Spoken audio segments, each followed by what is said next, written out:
देख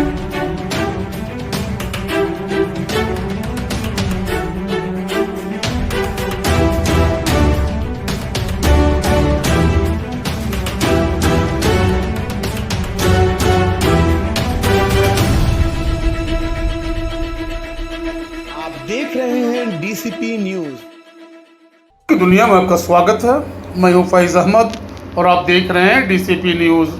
आइए शुरुआत करते हैं आज की एक खास खबर से। मानसून के बेरुखी का असर पड़ रहा है किसानों पर। उतरौला बलरामपुर श्रावण मास के मध्य तक पहुंचने के बावजूद उतरौला तहसील क्षेत्र में अब तक ढंग की बारिश नहीं हुई है। मानसून की बेरुखी का सबसे बड़ा असर किसानों पर पड़ रहा है। खेतों में धान की नर्सरी तो लग चुकी है, लेकिन पानी के अभाव में पौधों का विकास रुक गया है। खेतों की मिट्टी अब सूख कर दरकने लगी है और जगह जगह गहरी दरारें भी दिखाई देने लगी है।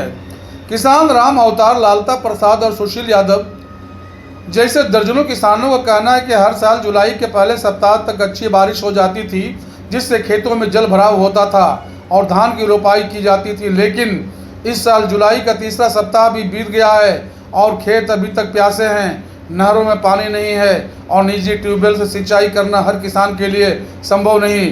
डीजल की बढ़ती कीमतों और बिजली की अनियमितताओं ने भी किसानों की मुश्किलें बढ़ा दी हैं।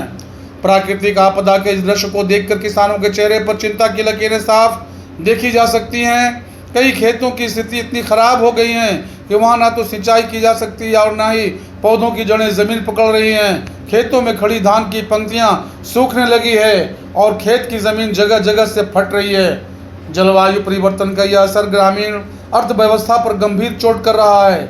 यदि अगले एक सप्ताह के भीतर बारिश नहीं हुई तो पूरा धान चक्र ही खतरे में पड़ जाएगा।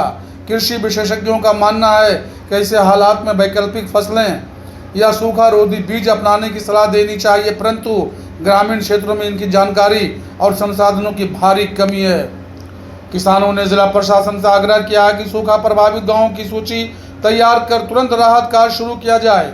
यदि यह स्थिति बनी रही तो अगली फसल के लिए खाद बीज की भी व्यवस्था नहीं हो पाएगी और किसानों की आर्थिक हालत और बिगड़ जाएगी। तस्वीरें गवाही दे रही हैं कि धरती किस हद तक प्यास से दरक चुकी है। किसान अब भी आसमान की ओर उम्मीद से देख रहे हैं, शायद बादल दया करे और सावन को फिर से हरियाली से भर दे। फरीद वारसी के साथ ताज मोहम्मद की विशेष रिपोर्ट, डीसीपी न्यूज़, बलरामपुर।